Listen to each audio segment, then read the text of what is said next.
वनमंत्री गणेश नाईक यांचा पहिला दरबार खारकर आळीमध्ये झाला, दुसरा डॉक्टर काशीनाथ घाणेकर नाट्यगृहात, तर तिसरा दरबार हा गडकरी रंगायतांमध्ये पार पडला।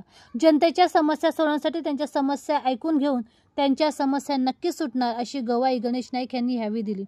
काही बिल्डर हे लोकांची घर पाडण्यासाठी गोड बोलले, मात्र बिल्डिंग बांधल्यानंतर त्यांना घर सुद्धा देत नाहीत।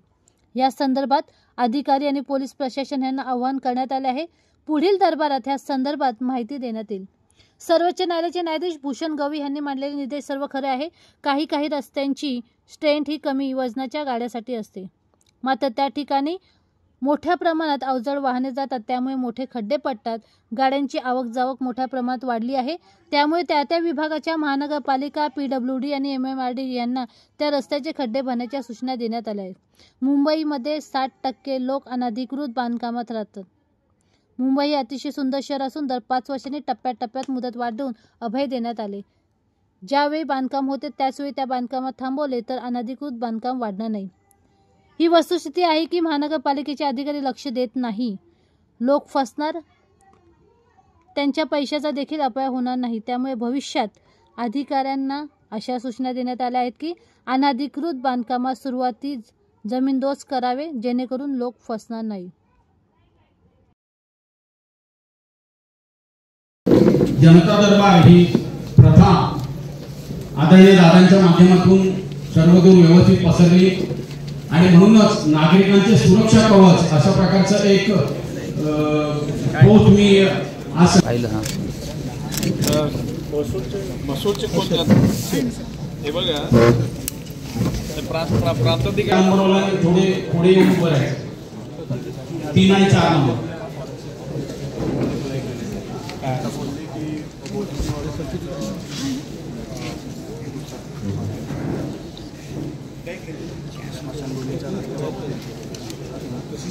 फॉरेस्ट आहे का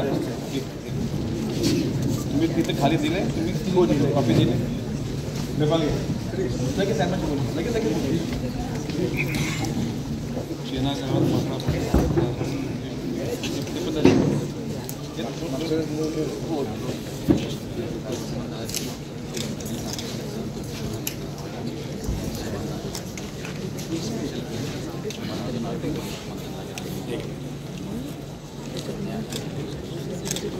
कार्यरत आहे होती।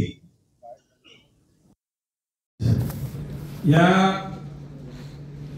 परिस्थितीमध्ये कोकणामध्ये अतिशय मोठा पाऊस होतो, परंतु आता कोकणच काय आपला राहिले, पाऊस आता सगळीकडे राहिला, त्याच्यामुळे रस्त्याची दुरावस्था झाली आणि अशा परिस्थितीमध्ये गणपतीच्या पूर्वी रस्ते दुरुस्त व्हायला पाहिजेत।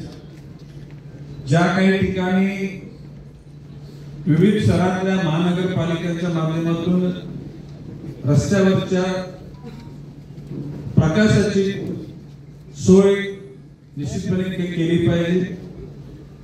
1.5 दिवसाच्या गणपतीच्या नंतर लगेच विसर्जन होण्याकरता कृत्रिम तलावाची निर्मिती करणे गरजेचं आहे आणि ज्या ठिकाणी तलावामध्ये विसर्जन करायचे त्या ठिकाणी येणाऱ्या भाविकांच्या सुरक्षेची आणि गणपतीचं विसर्जन योग्य पद्धतीने होण्याची निश्चितपणे गरज आहे आणि तशा प्रकारच्या सूचना प्रशासनाला राज्य सरकारकडून दिलेल्या आहेतच, परंतु आज या जनता दरबारामध्ये जे प्रशासकीय अधिकारी उपस्थित आहेत त्यांनी आपापल्या कर्तव्याशी संलग्न राहून त्या गोष्टी कराव्याची अपेक्षा आहे। एकूणच भविष्य काळामध्ये जनतेच्या करता शिक्षण व्यवस्था, आरोग्य व्यवस्था, पाणी पुरवठा, यातायात, त्याबरोबर होणारे उद्योग, व्यापार, महिलांचं सबलीकरण, या सर्व अनुषंगाने राज्य शासन सतर्कतेने काम करत आहे आणि आपल्यालाच त्याचाच भाग म्हणून जनतेच्या असलेल्या अडीअडचणी सोडवण्याकरता जनतेच्या दरबारामध्ये मंत्र्याच्या दरबारात जनता नाही आणि अशा वातावरणामध्ये आपण इथं आलात, आपल्या सगळ्यांचं स्वागत करतो। मी एकच विनंती करेन की जे अधिकारी वर्ग आहे, कार्यकर्ते, त्यांनी इथे इकडच्या बाजूला थांबायला हरकत नाही, परंतु ज्याचं काम आहे त्या लोकांनी शांतपणे बसा, टोकन प्रमाणे पुकारला जाईल. त्याचा अर्ज त्याने ऑलरेडी तिथे रजिस्टर करताना दिलेला असेल. आणखी 2 प्रती आणली असेल. एखादी प्रत मी आधी माझ्याकडे ठेवेन, संबंधित खात्याकडे दिली आणि त्याच्यानंतर पुढच्या महिन्यामध्ये परत दरबार होणारच आहे. त्यावेळेला या आजच्या दरबारामध्ये आलेल्या समस्यांचं निकारण कसं झालं, त्याचा कशा प्रकारे न्याय दिला गेला याची स्पष्टता पण दिली जाईल. आणि म्हणून सकारात्मक ऊर्जेतून काम करणाऱ्या प्रशासकीय अधिकाऱ्यांना निश्चितपणे प्रोत्साहित केलं जातं, त्यांचं कौतुक केलं जातं. आणि ही शेवटी ही जी चैन आहे, ही चैन एखादा कोणतरी त्या ठिकाणी अकार्यक्षम असतो, त्याच्यामुळे सगळ्यांना दोष लागतो.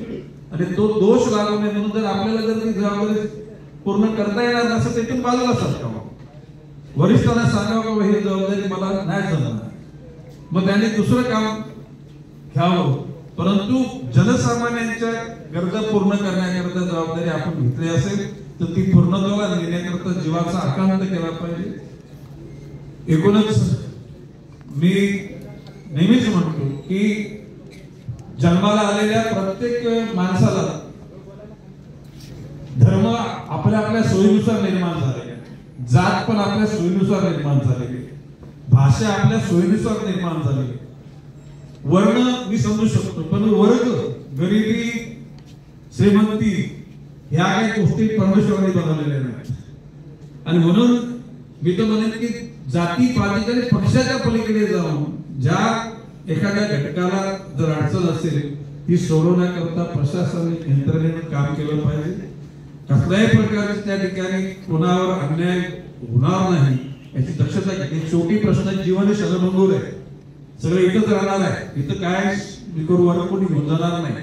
आणि म्हणून तुम्हाला जी जबाबदारी दिली ती परिपूर्णतेने तुम्ही पूर्ण करावी, जेणेकरून त्या ठिकाणी तुमच्याविषयी लोकांच्या मनात फार आदर नाही निर्माण झाला तरी चालेल, पण अनादर निर्माण होणार नाही एवढी दक्षता घेतली तरी पुरेस आहे.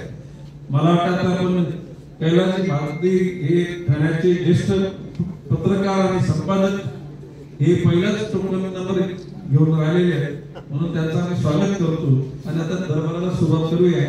नंतर आमचे संजयजी लेलेजी मधल्या कालामध्ये काही सूचना करणार आहेत त्या पण आपल्याला ऐकून घ्यायच्या.